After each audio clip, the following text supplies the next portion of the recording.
O grupo é formado por Fernanda Campelo, Carla Lavor, Lucas da Silva e Thiago Nascimento. A obra que a gente escolheu é o Museu do Cais das Artes. Sua ficha técnica é arquiteto Paulo Mendes da Rocha, local Rua Judite Maria Tovar Varejão, na cidade de Vitória, no Espírito Santo.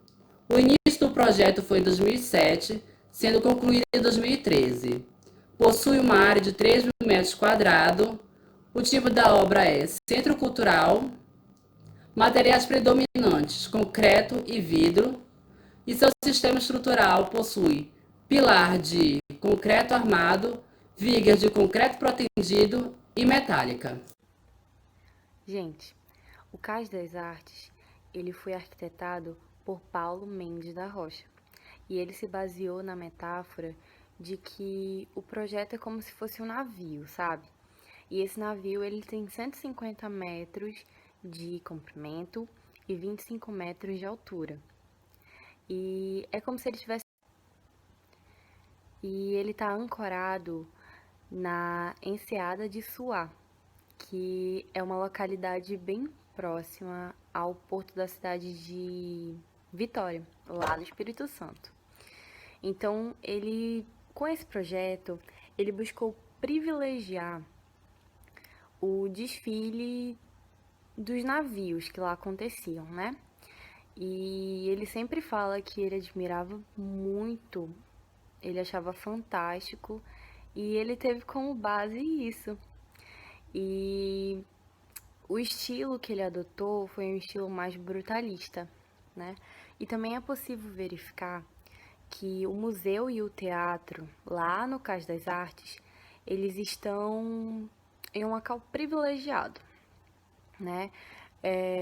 Onde tem monumentos históricos, tem uma paisagem deslumbrante e fica bem ao lado de algumas montanhas, fica no lado oposto de algumas montanhas da Vila Velha e ao lado do Convento da Penha.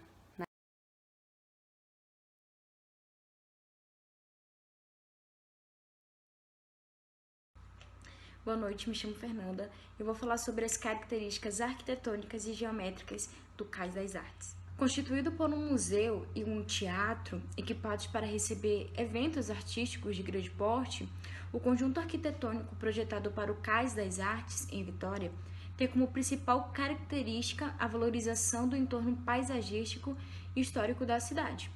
O projeto ele faz um elogio desse território, construído pelo monumental confronto entre natureza e construção. Trata-se, portanto, de uma ação arquitetônica orientada urbanisticamente no sentido de integrar história e geografia a uma desejada visão do presente, indicando ao mesmo tempo uma concepção museológica que procure associar arte e ciência numa perspectiva integrada. Suas características espaciais irá permitir ao público descortinar sua paisagem monumental de forma privilegiada. Efeito esse que será amplificado ainda no percurso de visitação do museu, cuja circulação em rampas e patamares cristalinos criará varandas para contemplação do seu entorno natural. O museu ele é constituído por 3 blocos de formatos retangulares, onde nele se encontra bares, oficinas, portarias, acesso, cantina e entre outros.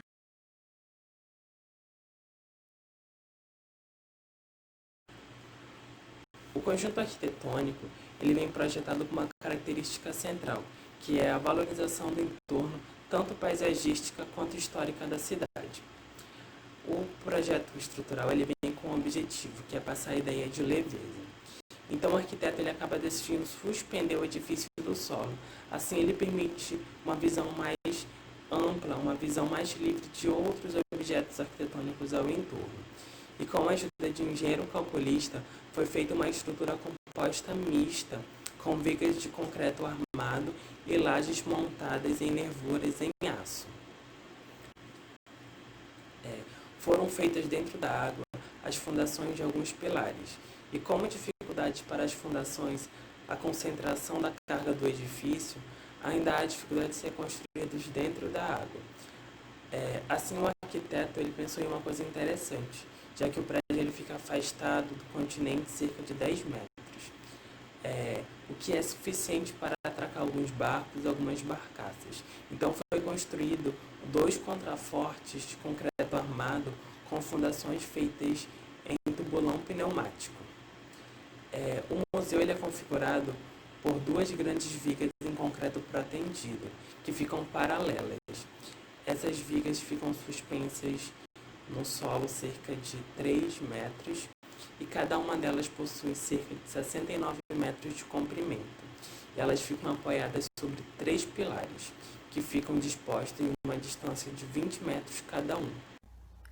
Complementando um pouco mais sobre as características estruturais do local, é possível ver que ele é feito de 2 grandes vigas de concreto armado protendido, né? E essas 2 vigas elas estão paralelas e elas são elevadas, conforme o edifício do museu.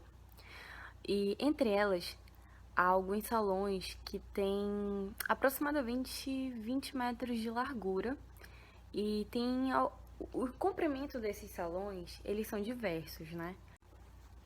É interessante citar que o bom planejamento da construção desse concreto, ele pode ser notado desde as fachadas do Cais das Artes, né? E porque elas são feitas de grandes vãos até o interior. E aí, a forma como o Cais das Artes foi arquitetado favoreceu e muito a entrada da luz natural, o que proporcionou uma melhor sensação térmica, né? Sem contar também a questão da ventilação e a questão da iluminação, o conforto no geral.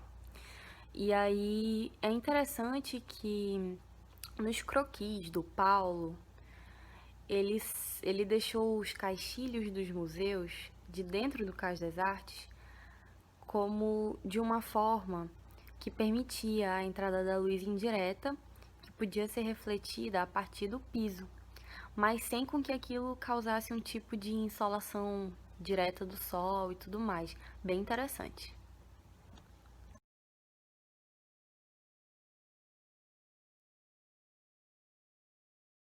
Nessa primeira imagem, nós vemos uma foto da perspectiva do Cais das Artes.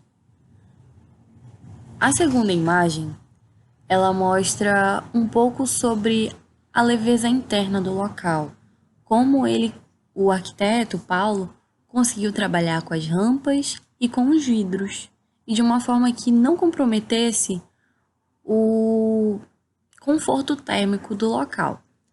A terceira foto é uma foto da fachada. E essa última foto é uma maquete feita virtualmente do local como um todo.